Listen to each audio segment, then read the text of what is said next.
কখনো কি ভেবেছো একজন মানুষের ভাগ্য বদলে দিতে সবসময় টাকা বা ক্ষমতা লাগে না। অনেক সময় একটি ভালো কাজ, একটি সঠিক সিদ্ধান্ত কিংবা একটি ছোট সাহায্য কারো জীবন বদলে দিতে পারে। আজকের গল্পে দেখবে কিভাবে একটি সাধারণ দিন আমার জীবনের সবচেয়ে স্মরণীয় দিনে পরিণত হয়েছিল। তাই গল্পটি শেষ পর্যন্ত দেখো। আমার নাম ইয়াসিন, আমি একটি ছোট গ্রামের ছেলে। আমাদের গ্রামটি ছিল খুবই সুন্দর, চারপাশে সবুজ গাছপালা, পাখির ডাক আর খেলার মাঠে ভরা। আমি প্রত্যেকদিন সকালে স্কুলে যেতাম আর বিকালে বন্ধুদের সঙ্গে খেলাধুলা করতাম। আমার জীবনে বড় কোনো ঘটনা ঘটেনি, তাই প্রতিটি দিনেই ছিল প্রায় একই রকম। কিন্তু একদিন এমন একটা ঘটনা ঘটলো যা আমাকে জীবনের একটি বড় শিক্ষা দিয়েছিল। সেদিন স্কুলে শুক্রবার সকালে ঘুম থেকে উঠে নামাজ পড়লাম এবং বাবার সঙ্গে বাজারে যাওয়ার প্রস্তুতি হলাম। বাবা কিছু কাজ নিয়ে ব্যস্ত হয়ে পড়ায় আমাকে একাই বাজারে যেতে হলো। বাজার থেকে প্রয়োজনীয় জিনিসপত্র কিনে বাড়ি ফিরলাম। তখন দুপুর হয়ে গেছে, রাস্তার লোকরাও খুব কম। হঠাৎ দেখি রাস্তার পাশে একটি বৃদ্ধ লোক বসে আছেন।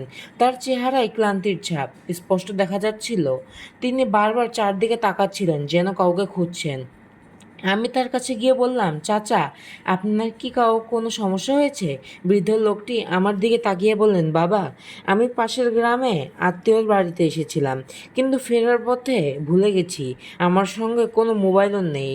অনেকক্ষণ ধরে হাঁটছি, কিংবা বাড়ির রাস্তা খুঁজে পাচ্ছি না। আমি কিছুক্ষণ চিন্তা করলাম, বাড়ি ফিরতে আমারও দেরি হচ্ছিল। মা হয়তো চিন্তা করবেন। কিন্তু বৃদ্ধ লোকটির অসহায় মুখ দেখে আমার খুব খারাপ লাগলো। আমি বললাম, চাচা, আপনি চিন্তা করবেন না, আমি আপনাকে সাহায্য করার চেষ্টা করছি। আমি তার কাছ থেকে গ্রামের নাম জেনে নিলাম। তারপর আশেপাশের কয়েকজন মানুষের কাছে জিজ্ঞাসা করলাম। কেউ সঠিকভাবে বলতে পারলো না।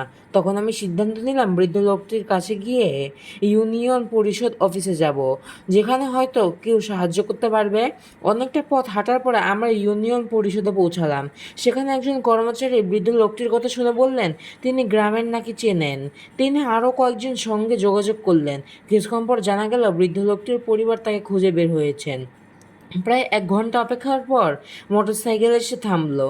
সেখান থেকে একজন যুবক নেমে দৌড়ে বৃদ্ধ লোকটিকে জড়িয়ে ধরল।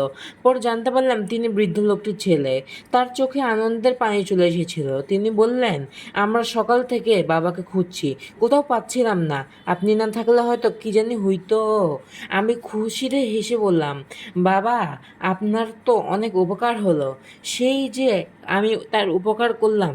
বৃদ্ধ লোকটির ছেলে আমাকে কিছু টাকা দিতে চাইল।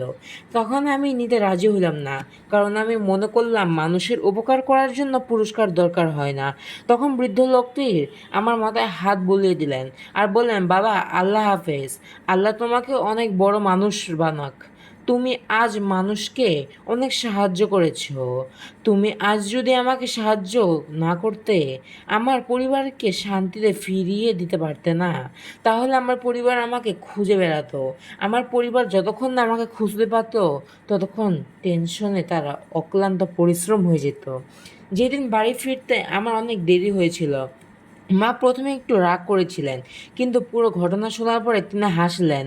বাবা আমার কাঁধে হাত রেখে বললেন, আজ তুমি এমন একটি কাজ করেছো যা অনেক বড় মানুষও করতে পারে না। অন্যের উপকার করার মানসিকতাই একজন মানুষের সত্যিকারের বড় মানুষ বানায়। কয়েক সপ্তাহ পরে আমাদের স্কুলে একটি বিশেষ অনুষ্ঠানের আয়োজন করা হলো। সেখানে এলাকার বিভিন্ন মানুষকে আমন্ত্রণ জানানো হচ্ছিল। হঠাৎ প্রধান শিক্ষক আমার নাম ঘোষণা করলেন। আমি অবাক হয়ে মঞ্চে উঠলাম। তারপর তিনি সবার সামনে সেই দিনটির কথা বললেন। আমি জানতে পারলাম যে বৃদ্ধ লোকটির পরিবার স্কুলে এসে আমার কথা জানিয়েছেন। প্রধান শিক্ষক বললেন, ভালো ফলাফল করা গুরুত্বপূর্ণ নয়, কিন্তু ভালো মানুষ হওয়ার জন্য থেকেও বেশি গুরুত্বপূর্ণ। ইয়াসিন আজ আমাদের জন্য একটি সুন্দর উদাহরণ তৈরি করেছে। যেই দিন পুরো স্কুল আমার জন্য হাততালি দিয়েছিল, আমি কোনো পুরস্কারের জন্য খুশি হইনি। আমি খুশি হয়েছিলাম এই ভেবে যে আমার একটি ছোট সাহায্য একটি পরিবারের মুখে আনন্দ এনে দিয়েছিল। সেই ঘটনার পর আমি বুঝতে পারলাম জীবনে বড় কিছু করার জন্য ধনী হওয়ার প্রয়োজন হয় না। একজন মানুষের ভালো মস্তিষ্ক আর মানুষের ভালো একটি ইচ্ছা থাকা প্রয়োজন। আমরা অনেক সময় ভাবি আমাদের সাহায্য খুব ছোট, কিন্তু সেই সাহায্যই হয়তো কারোর জীবনে অনেক বড় পরিবর্তন করে দিতে পারে। আর যখন এই দিনের কথা মনে পড়ে তখন মনে হয় আমি সঠিক সিদ্ধান্তই নিয়েছিলাম। কারণ মানুষের পাশে দাঁড়ানো কখনো বৃথা হয় না। হয়তো আমার সঙ্গে তার ফলও পাই নাই, কিন্তু ভালো কাজের প্রতিদান কোনোদিন কোনোভাবে আমাদের কাছে ফিরে আসে। এই গল্পটি আমরা শিখতে পারি অন্যের বিপদে সাহায্যের হাত বাড়িয়ে দেওয়া একজন মানুষের সবচেয়ে বড় গুণগুলোর মধ্যে একটি। পৃথিবী তখনই সুন্দর হয় যখন মানুষ মানুষকে সাহায্য করে। তাই সুযোগ পেলে অন্যের উপকার করার চেষ্টা করো, কারণ একটি ছোট সাহায্য কারো জীবনে অনেক সুন্দর সুখ বয়ে আনে। গল্পটি যদি তোমাদের কাছে ভালো লেগে থাকে তাহলে ভিডিওতে একটা লাইক দাও, চ্যানেলটা সাবস্ক্রাইব করে বেল আইকনটি অন করে রাখো, যাতে নতুন নতুন শিক্ষণীয় গল্প সবার আগে দেখতে পারো। তোমাদের একটি লাইক, একটি কমেন্ট এবং একটি সাবস্ক্রাইব আমার জন্য সুন্দর সুন্দর ও শিক্ষণীয় গল্প নিয়ে আসতে উৎসাহ দেয়। সবাই ভালো থেকো, সুস্থ থেকো, আমার জন্য দোয়া করো। আবার দেখা হবে নতুন কোনো গল্পে। আল্লাহ হাফেজ সবাইকে, আসসালামু আলাইকুম।